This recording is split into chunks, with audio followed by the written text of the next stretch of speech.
I'm glad to get the opportunity. First of all, I want to thank Deputy Donovan, and I'm absolutely delighted that you're taking the questions today, because as you know yourself, we haven't always agreed about everything, but I do agree that when you come back, you take the question, you come back and you give an answer, and I hope that on top of all the other times that I've asked these same questions, that something will happen now. We have a clause in Kerry known as the rural areas under significant urban influence, which I understand was to prevent applicants coming out from towns or urban settings, but is now actually preventing local people, local to their site, even applying, just preventing them from getting planning permission. Many times I have asked here that the restriction preventing family members takes it onto national primary and secondary roads, even where there is already an existing exit entrance serving many other users. The problem is, if this was just an ordinary local road, there'd be no problem. But the very same type of road that was never taken in charge by the local authority is being deprived of getting planning in much the same scenarios.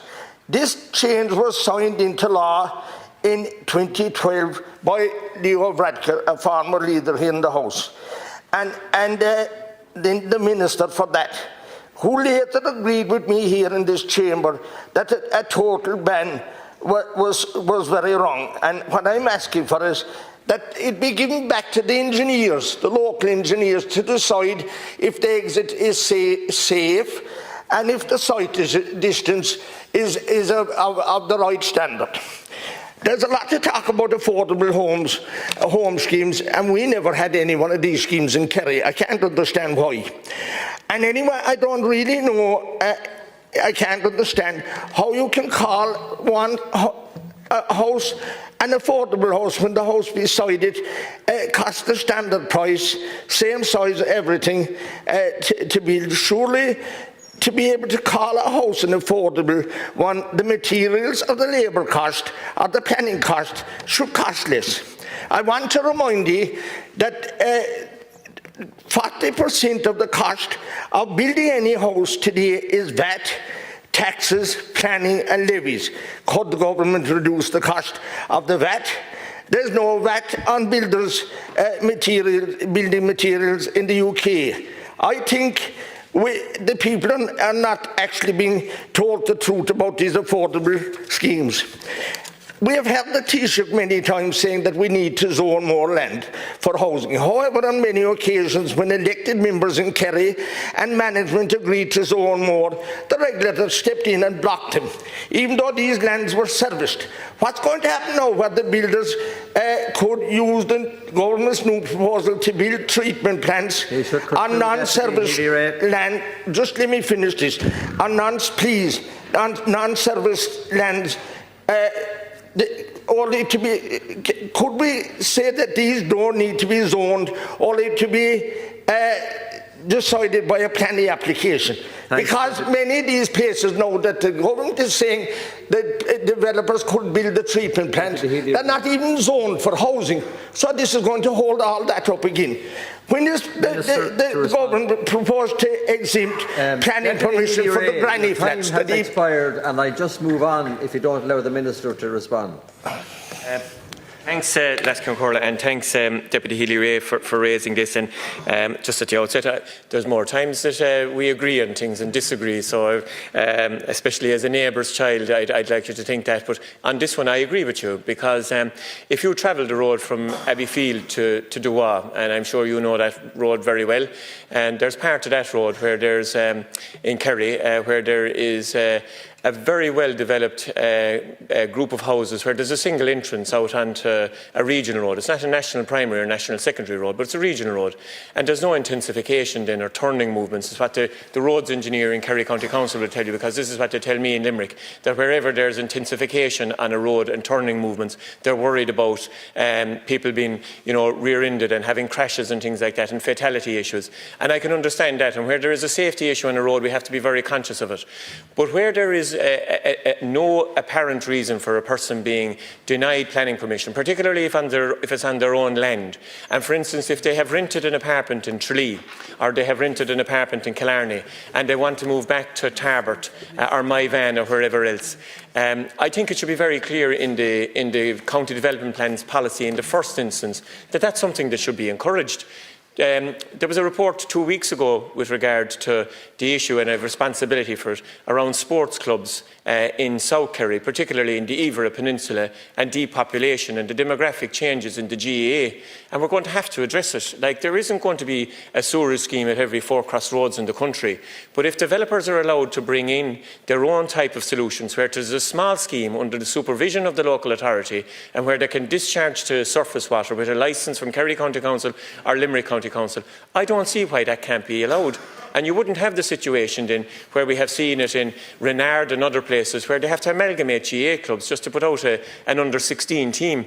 And yet the population of County Kerry has gone up dramatically, but it's gone up in places like Tralee and Killarney and Kinmare and the main population bases. And if we're to sustain a rural life in counties like ours, the first thing that you have to be able to do is flush the toilet. Because unless you can flush the toilet, you can't build a house. Like, you can't pollute the surface water and you can't have runoff going into dikes. But there are solutions there.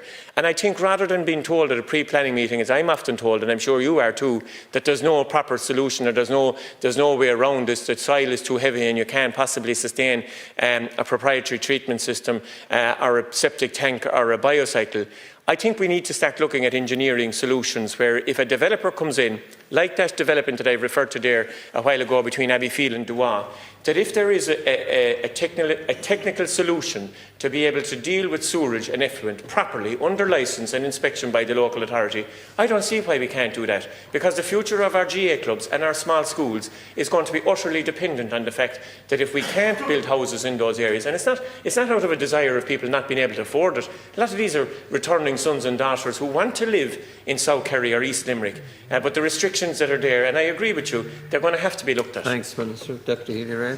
Thank you very much, Minister. Kinmare has been starved of private housing schemes for almost 20 years. Firstly, because we had an adequate treatment plant. 40 million has been spent in that now, and it is fully operational. Now we're being told that the water supply is not adequate. Now, I have raised this here inside before and in the last number of weeks, and I want to know what the answer is.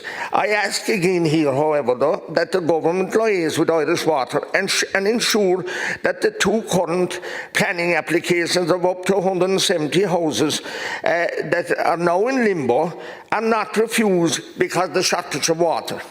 There's another thing, Minister, that I'd like to ask. Back in the late 70s and 80s, where people got 3,500 to build houses less than 1,350 square feet. Could we bring forward a similar type of scheme to decrease the house sizes to maybe 1,750 square feet, because many people are building houses much too big than they can afford.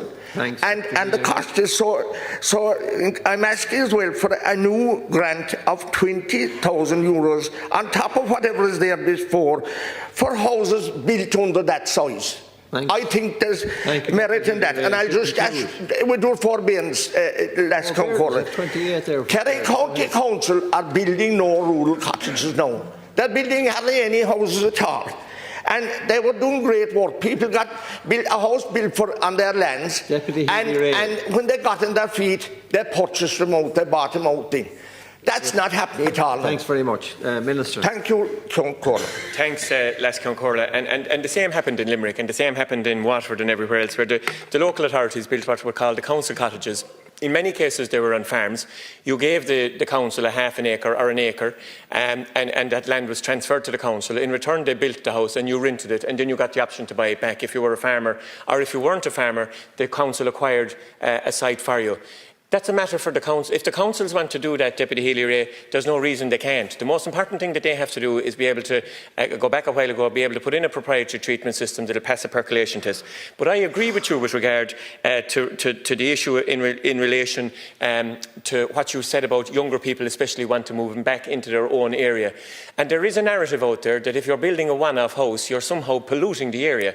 We're not. Like, we grew up in houses, and I know exactly the type of houses that you're talking about. There were the grants that were given in the 1970s and 80s under certain square footage. Half of the country were reared in them, and they didn't do, and you're absolutely right. Some of the houses that have been built at the moment, to be honest about it, they're far too big in terms of the energy consumption as well. So Minister Cummins will be back. I know he's on paternity leave at the moment with regard to the issue that you raise about the extensions to the rear of the houses and the separate units, and I'll get him to reply directly to it. But a lot of the issues that are raised here are matters that need to be contained as well in the county development plans of the respective county councils, and they're also matters for government. Thank you. Thanks, Deputy Healy-Rae. Yes. Thank you very much. You're welcome. Yeah.